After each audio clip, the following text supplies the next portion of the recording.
À quoi servent les tribunaux d'instance?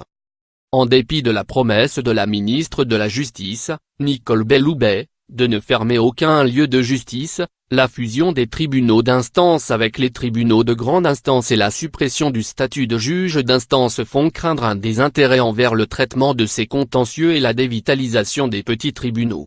La lettre du projet de loi ne le prévoit pas explicitement, mais elle le rend possible. Quelles sont les missions de ces tribunaux de la justice ordinaire, avec quels moyens et quels effectifs? Le point sur cette justice du quotidien. Les tribunaux d'instance ont remplacé les justices de paix à partir de 1958. Une petite partie d'entre elles seulement sont remplacées par des tribunaux d'instance au lieu d'en avoir dans chaque canton. On n'en trouve plus que quelques-uns par département, sauf à Paris où on en compte un par arrondissement. Ils seront tous fusionnés dans le nouveau tribunal de Paris qui commence à entrer en service. Le tribunal est composé d'un seul juge, assisté d'un greffier. Il juge toutes les affaires civiles pour lesquelles la demande porte sur des sommes inférieures à 10 000 €. Ces affaires peuvent être extrêmement diverses. Litiges entre propriétaires et locataires. Contestation en matière de funérailles.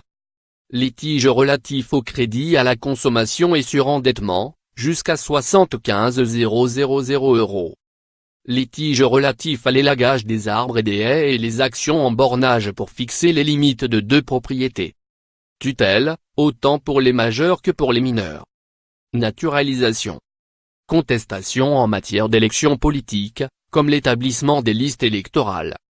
Dans leur lettre au ministère, les magistrats expliquent que ce sont des lieux où la représentation par un avocat n'est pas obligatoire et où vous pouvez faire le choix de vous expliquer en personne. Oralement, ce sont des lieux où un accueil physique est assuré et où vous pouvez demander à rencontrer le juge d'instance, par des modes de saisine simplifiés, déclaration au greffe, requête, présentation volontaire des parties, pour parvenir à un accord ou à un jugement.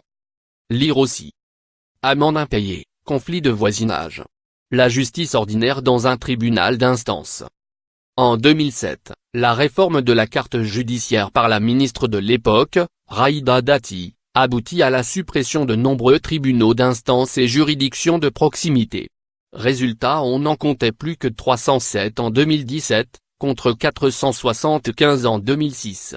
La dernière mise à jour de la carte de France des tribunaux d'instance et de grande instance date de 2015, mais on voit clairement que les justiciables de certains départements devront faire une bonne centaine de kilomètres dans certains départements pour aller en justice si leur tribunal d'instance est supprimé.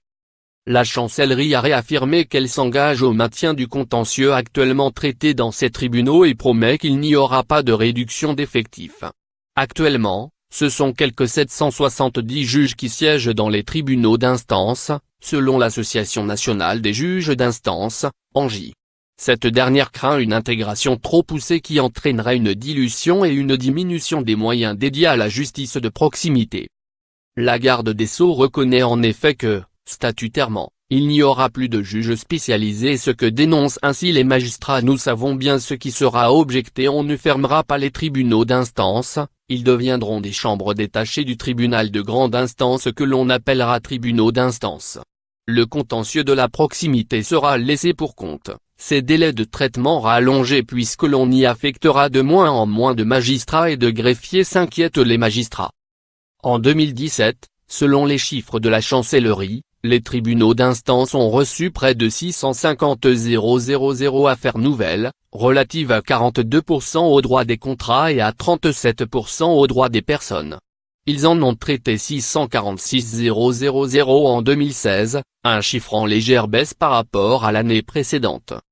L'efficacité de la justice ne peut être mesurée à la seule aune du nombre de décisions rendues, ou du coût en ressources, humaines ou matérielles, nécessaires à la production d'une décision, insiste l'ANJ, qui rappelle qu'une décision bien comprise peut éviter un appel, ou qu'une décision apaisante un conflit permet d'éviter de multiples nouvelles saisines du juge. De même, le traitement dans un temps rapide d'une procédure de surendettement aura pour effet de permettre d'éviter une procédure d'expulsion ou de multiples assignations en paiement de crédit. La durée moyenne de traitement est d'un peu plus de 5 mois et le taux d'appel très faible, environ 5%, un chiffre qui peut être interprété diversement marquant la satisfaction du justiciable, ou bien son manque de moyens face à la justice. Lire aussi. À Tarascon, le tribunal se sent menacé.